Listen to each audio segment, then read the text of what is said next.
LEGO Lord of the Rings is back, and with only 21 sets released so far, it's time to see how they all stack up. So in today's video, I'm going to be ranking every LEGO Lord of the Rings set ever released. This is all my personal opinion, so let me know your list down in the comment section below. I'm only going to be including sets that were released commercially, so no Comic-Con exclusives or polybags. I'm also not counting the Book Nook. Number 21, the Orc Forge. I think this set looks quite messy with all the brown, and don't forget about Brittle Brown. The minifigures are quite nice, you get a lot of orcs as well as their armour with the White Hand of Saruman. This came out for £40 in 2012 and is now selling for over £150. It's still a nice set, but it's not one of the all-time greats. Number 20. Gandalf arrives as an iconic set, so much so that it's included in the new Shire. It's a nice, inoffensive build with no exclusive minifigures. I like it. Notice how all these sets are good?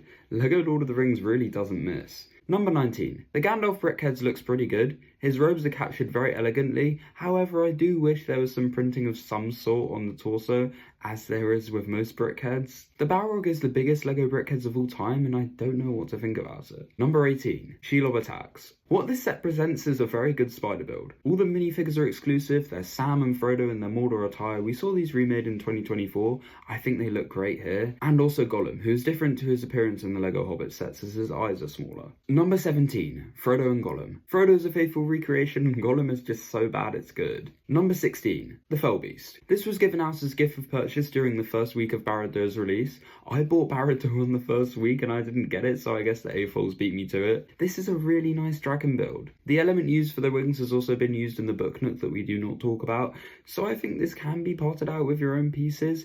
Is the minifigure exclusive? I don't even know. This would go along nicely with Barad-dûr if you bought it in the first week. I say that because it's worth £80 used and just over £100 brand new, just due to its somewhat limited release. Number 15. The Smeagol and Deagol diorama set was a gift of purchase when buying the Shire. So naturally, a lot of people sold these instantly to recoup the cost and use as a justification for buying this set. Just a fun fact. I really like this set. There isn't a bad set on this list. The minifigures are amazing. I didn't think we would ever get a Smeagol minifigure unless they ever decided to make a minifigure series, which would be amazing. The build is a nice concept that has actually grown on me. I've also never seen this in person. I think that is probably worth saying. It is quite ironic that the gift for purchase might actually be better than the £230 set you need to buy to get it, but it also might not be. Right now it's settled at around £50. Number 14. This is the old Rivendell. I don't know if this is an unpopular opinion, but I think LEGO did a much better job in 2023. The build is fine, the trees are quite nice, I speak out of experience, I used to own this set until I sold it on eBay. The minifigures are the highlight. Arwen and Elrond are probably what brought this set up so much. The colours on this set, much like the newer Rivendell, are phenomenal, but that's just the nature of Imladris. Number 13. The Shire. The 2012 Shire looks brilliant. It somehow manages to make its simplistic nature part of its charm. So when I heard LEGO were going to give it another shot 13 years later in 2025, naturally expectations were high. But in my opinion, it did not come close to living up to the hype. I have a few problems with this set. For starters, there is a lot of extra small stuff that's included for play, seemingly. This is an 18+ set. The Shire build itself spams the same UFO piece in green everywhere like the designer is stuck in 2001. Practically only one shade of green is used. This was fine in 2012 as the entire build kind of embraced the simplistic charm. But there are some admittedly impressive areas of this build, such as the door, that completely juxtapose the other decisions. This is also a very slim facade. The tree is quite honestly pathetic. I have never seen this set in person, so it could be the best thing of all time. I don't know, but all impressions lead me to believe it is abysmal. However, I am open to change my mind and I might end up doing that in the future. The minifigures are really nice, no doubt about that. Really great to see so many different Hobbit minifigures because normally we only get like the main characters. Number 12, beating out the Shire just about, is the Aragorn and Arwen Brickheads. This does a really good job at representing both characters. The lime green used for Arwen is so nice. The right amount of prints are used, I think. Aragorn is instantly recognisable, at least to me. I really appreciate how his armour was done. Number 11, the Wizard Battle was £10 back in the day. My brother had this set, but I sold it on eBay. Saruman is a great minifigure. Same Count Dooku face, but you probably already knew that. We see this Gandalf a lot. It's so classic. Number 10. This is the Helm's Deep Battle Pack, or better known as Uruk-hai Army. This was the only way of getting Rohan soldiers out of any of the LEGO sets. We see Éomer here for the first and only time, as well as some really nice orcs. This little wall that's the main build of the set can be added onto Helm's Deep to create an extension. There's also a brittle catapult. Okay, I'll stop with the brittle brand jokes, you get it, I hope. Number 9, the Mines of Moria. This set could have been a lot better if it wasn't so scattered, but as it is, I think it's still pretty epic. Yes, I just unironically used that word. This used to be the only way of getting Pippin and Boromir. Boromir is the highlight of this set, but they also have a cave troll. This is the only big fig made for Lord of the Rings, and it is peak. We get the centerpieces for some very dark scenes, which was odd for LEGO in 2012, but hey, I rate it. The doorway build is pretty nice, but the walls definitely could have benefited from some detailed building techniques. LEGO, please remake this set as a diorama. I think dioramas in Lord of the Rings would look so good. Number 8. Helm's Deep is considered one of the best LEGO Lord of the Rings sets. It depicts one of the greatest scenes of the Lord of the Rings trilogy and is practically the only castle we have from this theme. The minifigures are superb, Theoden is a standout, but if you ask me, this set isn't all that. Now first of all, hear me out, just look at it. It looks like the most 2010 LEGO set of all time, with all the big pieces. There's no impressive building techniques as we would see nowadays. It looks like something I could have built at the age of 9 out of my spare pieces, or maybe not spare pieces, but you get what I mean. It's still very cool, and maybe you like that type of vibe. There's some sets that actually work with this old style, like the Shire, but Helm's Deep is not one of them. But that being said, it's still very cool. I used to own this set, so I'm speaking out of experience. Number 7, Legolas and Gimli. Yes, Brickhead's made it higher than Helm's Deep. That's because these are among the best LEGO Brickheads of all time. From Gimli's helmet design to the exquisite printed pieces Legolas has, everything about these two Brickheads is perfect. I was tempted to put it higher, but the sets coming up are just so legendary I couldn't justify putting this any higher than it already is. Number 6, Attack on Weatherspoon. No, I mean Weathertop. This set is a very nice round symmetrical location. I like the way it's integrated into the grass area, and the stairs from the prehistoric era add a vibe. The minifigures are amazing. We get Sam, Frodo, Aragorn, and 2 Ringwraiths. This is also such a product of its time, it's crazy. Imagine if LEGO re-released something like this today. Number 5, Pirate Ship Ambush. I'm not making a mistake, this is a Lord of the Rings set. This set is elite. I personally like the build of this pirate ship. I really like the old LEGO hull pieces.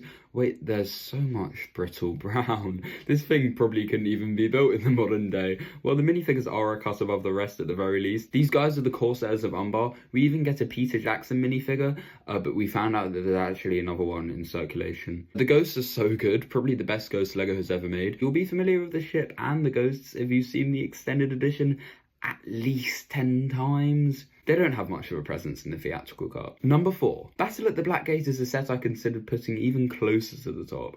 I love it. The Aragorn minifigure has the White Tree of Gondor armor. This minifigure really stands out to me, not just amongst LEGO Lord of the Rings, but to LEGO as a whole. The Mouth of Sauron was so good that even 12 years later, when that minifigure was remade and the builds had completely entirely changed, this minifigure was practically the same.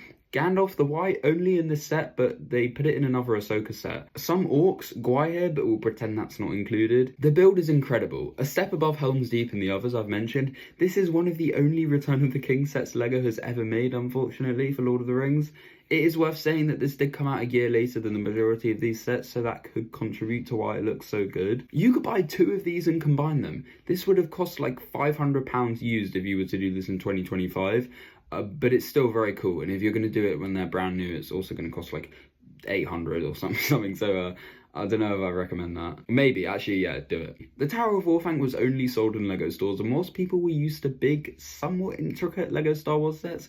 I don't know if people were quite ready for LEGO Lord of the Rings to have a go at it. That has changed. All the LEGO Lord of the Rings sets are 18 plus now. From what I can gather, this set sold terribly, and because of the basic principle of supply and demand, it is exponentially increased. It's worth over £700 in a used condition when it can be bought for 200. And if you want it brand new, sealed in the box, it's worth well over £1,000. This set is very tall, even compared to Barad-dûr. The detail is amazing, especially the entrances, the balcony and the spires at the top where Gandalf was in the Fellowship of the Ring. This can't be too hard to part outright, well, except for the singular piece worth £70 that only came in this, yeah, let's just forget about that one. A new Saruman minifigure was included, the distinction being the robe piece. This was before LEGO has made a dedicated robe piece, so this was just a sloped 2x2 brick. or maybe it was a 3x2. Wormtongue is worth a lot of money, and that's the most notable thing about it. There are 2 orcs for good measure, and also Treebeard as a side build. Yes, this was a £200 LEGO set back in the day. It's surprising that even after a massive Black Lord of the Rings tower, this set continues to escalate in price. I think that's really a testament to its greatness. And speaking of that other really big Black Tower, number 2 is Barad-dûr. This set is taller than Frodo's canonical height. It has a light brick, 7 minifigures, and the build's so good, even if a lot of the detail appears subtle since it's all in black. This set can be separated into 4 sections. It has an open back. It's massive. I really can't say it enough. The first floor is a dungeon, the second a kitchen, the third is Sauron's chair that moved. They made all of this up just for the LEGO set, but it's really cool. I mean, we do see the dungeon in the Fellowship, and finally Sauron's library. It also lights up, as I mentioned before. This is the best use of any light brick in a LEGO set, if you ask me. I actually appreciate light bricks because they're a way to make it do something like a function without exponentially increasing the prices and ruining sets. For the first time, we get Sauron, who has a new helmet mold, of course, and some amazing printing. The mouth of Sauron is also amazing. We get loads of orcs, including one with an official name of Gothmog.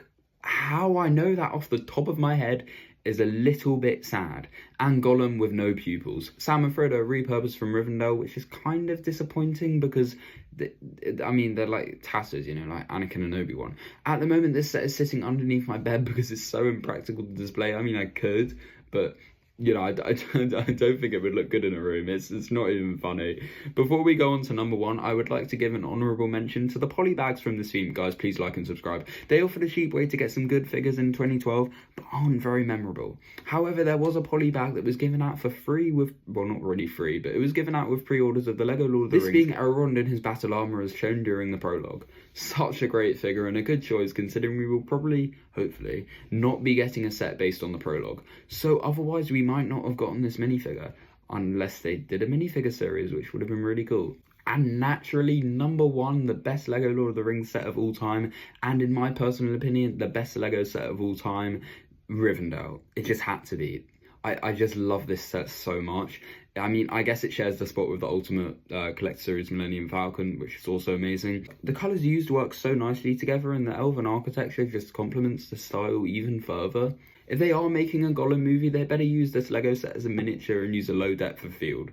Every part of this set is perfect. Yo, don't forget to like and subscribe. Wait, every part of this set is perfect. There are over 20 minifigures. Even the statues are minifigures, so like there's even more. We get the entire Fellowship and every character to be in Rivendell at the time of the start of The Lord of the Rings. Boromir is my favourite, but every single one of these minifigures is phenomenal. LEGO really went above and beyond. They even included extra pieces for the hobbits and the minifigures with robes to sit down on the Council of Elrond, printed. Of course it's going to be printed. I really like this. So many new molds were created for the set as weapons. So many printed tiles. There are some stickers that I did not apply for obvious reasons, but there's enough prints, so I guess it is excusable. £430 is unironically a bargain. This set has over 6,000 pieces, so many amazing minifigures. This truly is a reason to work overtime. You might have noticed some absences on this list, such as the Shire from 2012, but that was intentional because I'm only covering sets based on the Lord of the Rings movies. If you would like to see a video ranking every LEGO Hobbit set, then get this video to 50 likes and I'll do it. And I was thinking about a face reveal. If you like this video, like and subscribe because vibes, you know. Have a wonderful day and I'll see you in the next one. This is In For A Brick, remember the name.